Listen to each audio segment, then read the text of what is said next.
Good morning बच्चों। एक बार फिर से आपका स्वागत है हिंदी की क्लास में।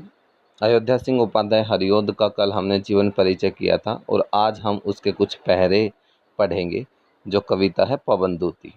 ठीक है, पहरे पढ़ने से पहले एक बात ध्यान में रखना, आप इसके अंदर जो प्रसंग है उसको ज़रूर पढ़िएगा कि यह कविता आधुनिक हिंदी कविता में संकलित है और पवनदूती कविता से यह प्रसंग लिया गया है। अयोध्या सिंह उपाध्याय हरिओद इसके रचयिता हैं और यह मूल रूप से अयोध्या सिंह उपाध्याय हरिओद के महाकाव्य प्रिय प्रवास में संकलित है या प्रिय प्रवास से ली गई है या उससे उद्धृत है। इस प्रसंग में कृष्ण के विरह में व्याकुल राधा की व्यथा का वर्णन किया गया है और वह पवन को अपना दूत बनाकर राधा श्री कृष्ण के पास संदेश भेजती है। ठीक है, तो क्या होता है इसकी शुरुआत से कहानी पढ़ते हैं।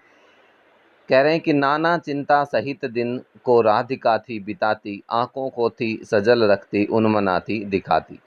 कि कृष्ण से अलग होने पर राधा जो है वो व्याकुल है और चिंता से, नाना चिंता से, नाना का मतलब होता है अनेक प्रकार की चिंताओं से युक्त राधा अपने दिन को बिता रही है। अर्थात राधा जो है वो श्री कृष्ण के विरह में चिंतित है और वो अपने दिनों को किसी तरह बेचारी काट रही है।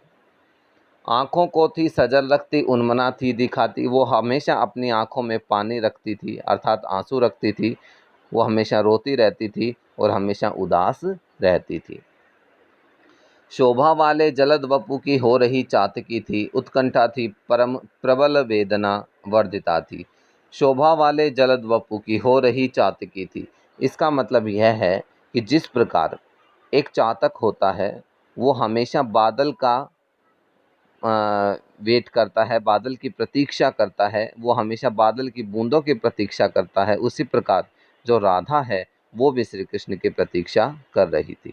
जिस प्रकार बादल सांवले होते हैं उसी प्रकार श्री कृष्ण भी सांवले हैं, इसलिए बादल के समान शरीर वाले श्री कृष्ण की प्रतीक्षा कर रही थी। कौन? राधा। उत्कंठा थी प्रबल, परम प्रबला वेदना वर्धिता थी।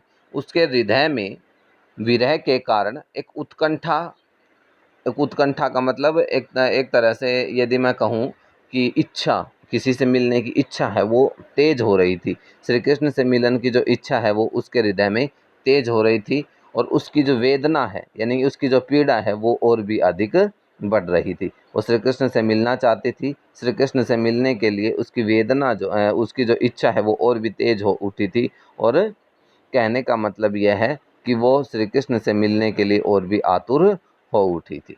ठीक है, इसमें ध्यान रखना बेटा, भाषा बिल्कुल साहित्यिक खड़ी बोली है, कोई मेल नहीं है, कोई भी दूसरी भाषा का मिलावट नहीं है।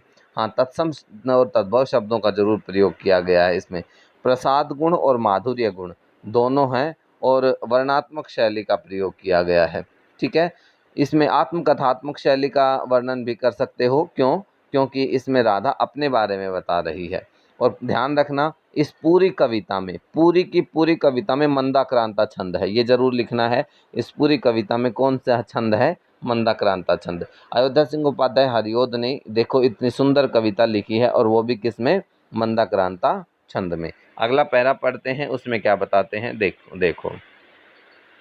बैठी खिन्न एक दिवस वे गेह में थी अकेली। एक दिन राधा जो है वो परेशान, खिन्न का मतलब होता है दुखी या परेशान, अपने घर में अकेली बैठी हुई थी। एक दिन राधा अपने घर में परेशान अकेली बैठी हुई थी।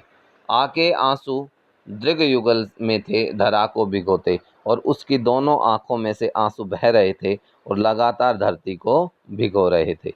यानी कि उसकी आंखों से आंसू बह रहे थे और धरती को भिगो रहे थे।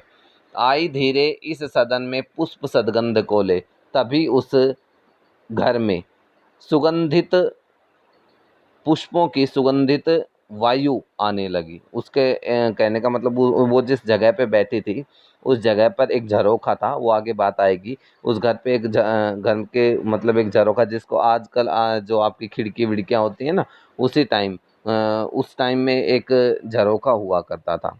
ठीक है, तो झरोखा था और उस झरोखे से और सुगंधित हवा उसके घर में आ रही थी।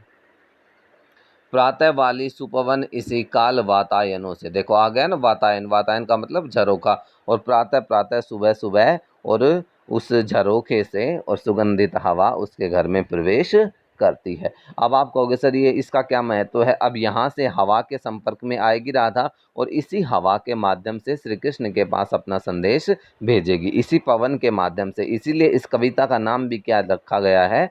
पवन दूती। ठीक है, पवन को दूत बनाकर भेजा है, इसलिए पवन दूती। ठीक है, फिर से बता देता हूँ इस पैरे को कि राधा एक दिन अपने घर में और उदास बैठी हुई थी, उसके दोनों आंखों से आंसू बह रहे थे और जमीन को भिगो रहे थे। तभी वहाँ वातायनों से अर्थात झरोखों से और सुगंधित हवा, पुष्पों की सुगंधित हवा बहती है और वो राधा के पास आती है, राधा के घर में पहुंच जाती है वो हवा। अब राधा उसको संदेश देती है, क्या कहती है वो अगले पैरे में पढ़ेंगे। कालिंदी के वर पुलिन पे घूमती सिक्त होती, प्यारे प्यारे कुसुम चय को चूमती, गंध लेती तू आती है वहन करती, वारी के सीकरों की पापिष्टे फिर किस लिए पताप देती मुझे। भैया देखो इसमें तो तीसरा दे रखा है वास्तव में, लेकिन ये तीसरा नहीं है। मैं आपको तीसरा पैरा अलग से पढ़ाऊँगा, ये पैरा भी पढ़ा देता हूँ। ये पैरा इसके बीच में मिलेगा आपको, क्योंकि ये मैं जो पढ़ा रहा हूँ ये एग्ज़ाम नोट्स से उठाया हुआ है और एग्ज़ाम नोट्स में इम्पोर्टेंट दिए होते हैं, सारे नहीं दिए होते। ठीक है, तो कल मैं आपको आपकी किताब का तीसरा पैरा पढ़ाऊँगा। आज के लिए सिर्फ आप 2 ही कर लीजिए, क्योंकि ये तीसरा पैरा आपको आगे मिलेगा फिर। ये आपकी किताब में लगभग 10वां 12वां पैरा मिलेगा ये, जो इसमें तीसरा दे रखा है। आज के लिए आप सिर्फ ये 2 ही कीजिए। मिलते हैं फिर इसकी अगली वीडियो में। तब तक के लिए खेलते रहिए, मुस्कुराते रहिए और पढ़ते रहिए। ईमानदारी से पढ़िएगा, सफलता ज़रूर मिलेगी। Thank you, have a nice day.